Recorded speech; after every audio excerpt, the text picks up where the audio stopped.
আজকে আমাদের বিষয় হলো সেকেন্ড সেমিস্টারের কম্পালসারি ইংলিশের একটা গল্প, যেটার নাম হচ্ছে দ্য থিপ স্টোরি, একটা চোরের গল্প।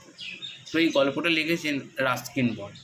Ruskin bond is a famous writer in English literature, so he is a important man in our syllabus, in our life, so we always remember him.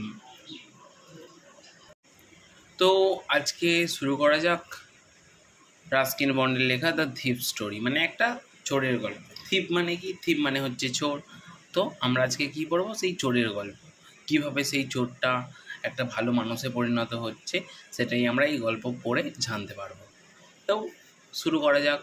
তোমাদের এটা সেকেন্ড সেমিস্টারের কম্পালসারি ইংলিশ একটা স্টোরির নাম কি? দ্য থিপ স্টোরি, মানে একটি চোরের গল্প। A young boy makes friends with Anil. তাহলে একটা যুবক কি করছে? অনিলের সাথে বন্ধুত্ব করছে। Anil trust completely and employs him.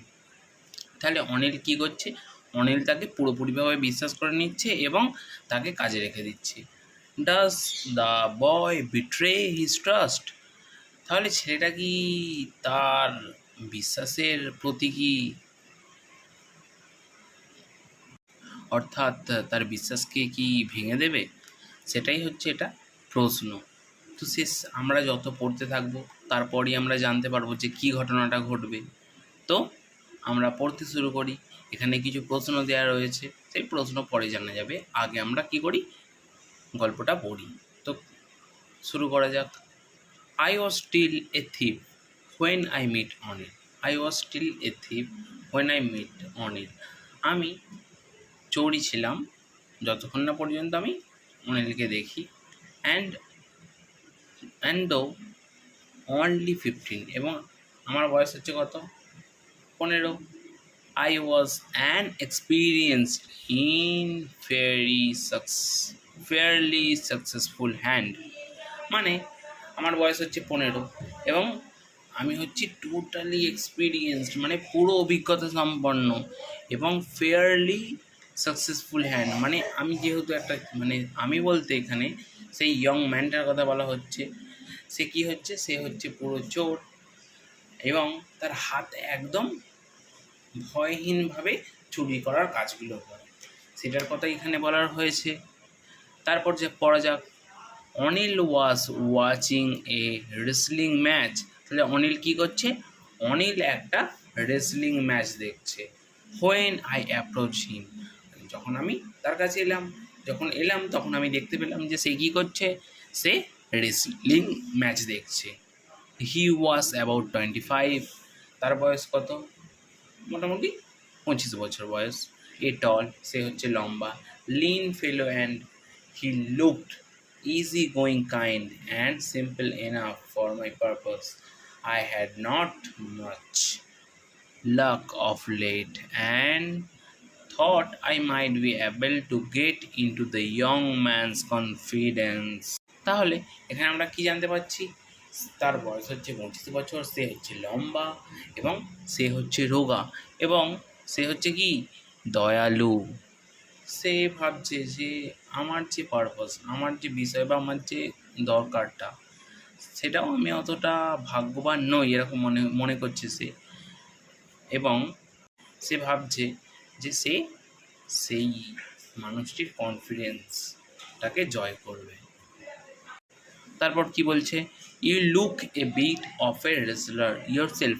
I said a little flattery helps in making friends.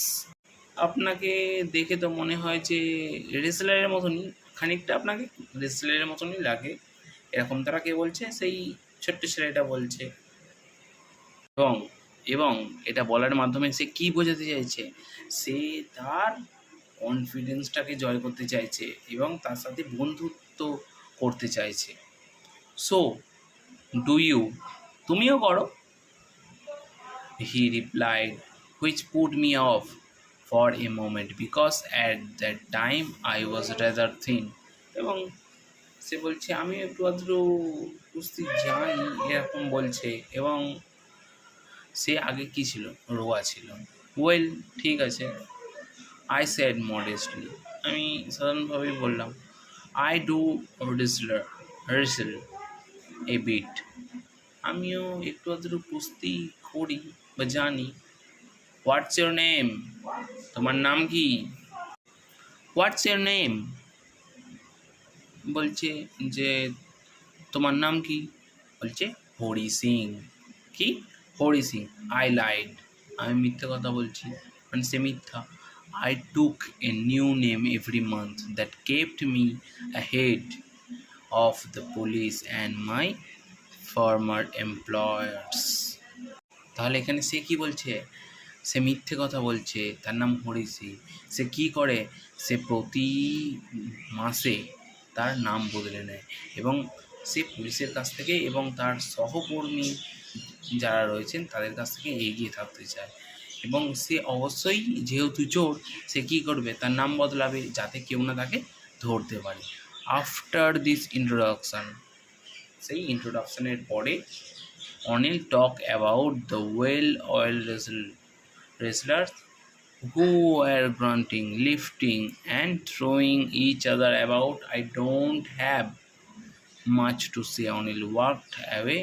I followed casually. তো এখানে কি বলছে? এখানে বলছে, অনিল বলছে যে সেই অয়েলি তেলে ভাজার কথা, অয়েল রেজলার্স মানে তেলে ভাজা, মানে এখানে কি বলা হচ্ছে? তেলে ভাজা কুস্তিগির তারা কি করছে? একে অপরের সাথে ঝামেলা করছে। গ্রান্টিং মানে কথাবার্তা, মানে কথা কাটাকাটি। লিফটিং মানে হচ্ছে চাগিয়ে তোলা। থ্রোয়িং মানে কি? ছোঁড়া। সে কী করছে? ছোঁড়াছুড়ি করছে। এবং অনিল কী করলো? তারপর সে হেঁটে হেঁটে চললো এবং আমি সাধারণভাবে তারও পিছু করলাম বা তাকে অনুসরণ করলাম, এই কথাটাই এখানে বলা হচ্ছে। তারপর কি বলছে? হ্যালো অ্যাগেন হি সেড, এবং সে আবার তাকে কি করলো? হ্যালো জানালো। যেহেতু এই গল্পটি বলো, সেক্ষেত্রে আমরা কি করব? আমরা পার্টে পড়ব।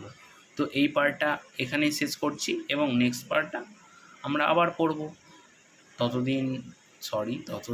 ততক্ষণ আপনারা ওয়েট করুন এবং আমি সেই ভিডিওটির প্রস্তুতি নিই। সো ভিডিওটি ভালো লাগলে লাইক করবেন, চ্যানেলটাকে সাবস্ক্রাইব করবেন, এটাই বলতে পারি।